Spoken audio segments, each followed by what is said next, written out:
So our first part of the Easter story actually takes place a week before Easter itself. And it's a part of the story that's usually remembered in churches on Palm Sunday, which was last Sunday. So you might already know what's coming. It has a lot in common with the clip we've just seen featuring Shrek and Fiona.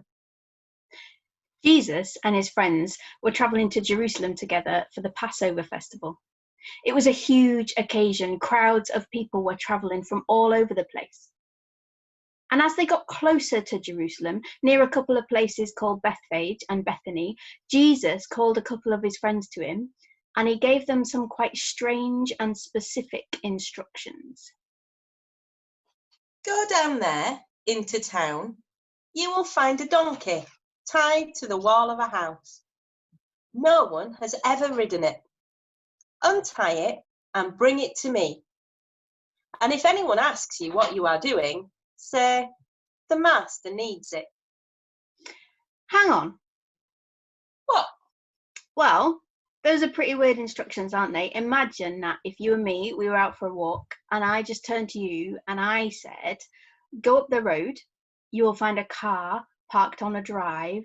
No one has ever driven it. Just get in the car and bring it to me. And if anyone asks what you're doing, just say, the master needs it. Would you do it? No, I would not, because that, my friend, is theft, and I would get myself arrested. Exactly.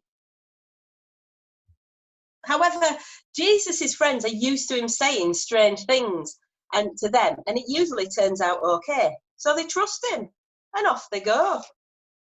They go down into town, they find the donkey tied to the wall, just like Jesus said, and they begin to untie it.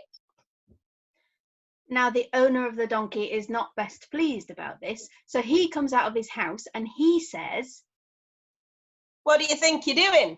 That's my donkey. And they look at him and they say, the master needs it.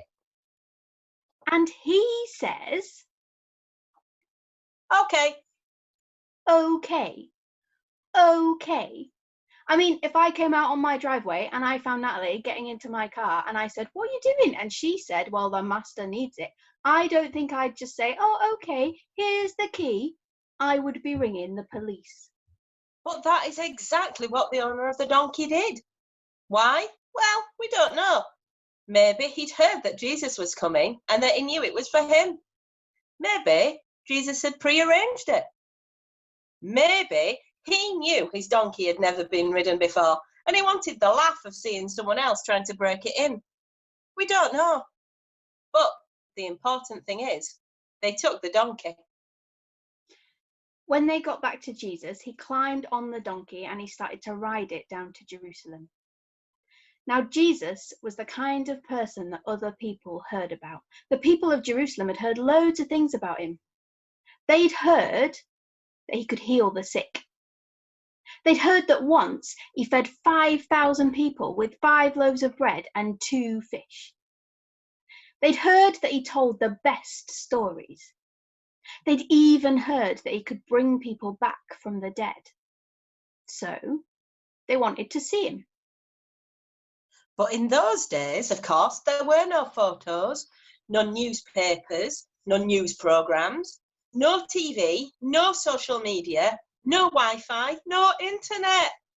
So although people had heard about him, the only way to find out what he looked like, this miracle maker, was to go and see him in person. So wherever they went, word spread that he was there. The people in Jerusalem heard he was coming, and the crowds poured out onto the streets in droves to see him riding by.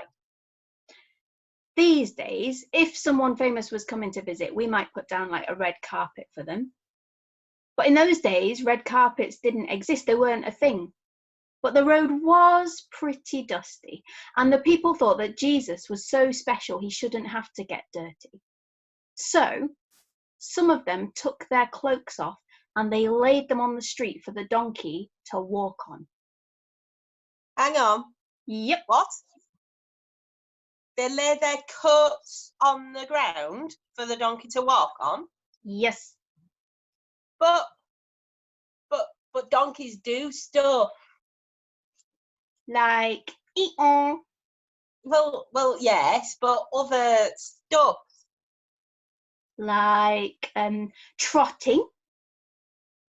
Yes, but other stuff, other disgusting stuff. Oh, you mean like, Yes, poo. and you don't want a donkey to poo on your coat? No, I don't. Not even if it's for Jesus? Well, no, not really. Oh. But that's how special they thought he was. And if you think about it, they didn't even have washing machines. So if a donkey pooed on their cloak, they'd have to clean it by hand in the river. That's how special they thought he was. Wow. Yeah.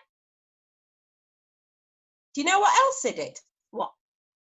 Well, these days we might make a sign or a banner to wave, like David Tennant, I love you. But then they cut palm branches from trees and waved them and cheered, Hosanna, Hosanna. Oh, well, that sounds fun. Shall we have a go now? Like, Yes. maybe we could pretend we're there, see if we could feel a little bit of the excitement that they must have felt. Sounds like a plan. Cool. So, everybody needs to grab themselves something to wave. It doesn't have to be a palm branch. It could be anything, as long as it's safe and you're not going to clonk somebody on the head or take somebody's eye out. I have a feather duster. So excited.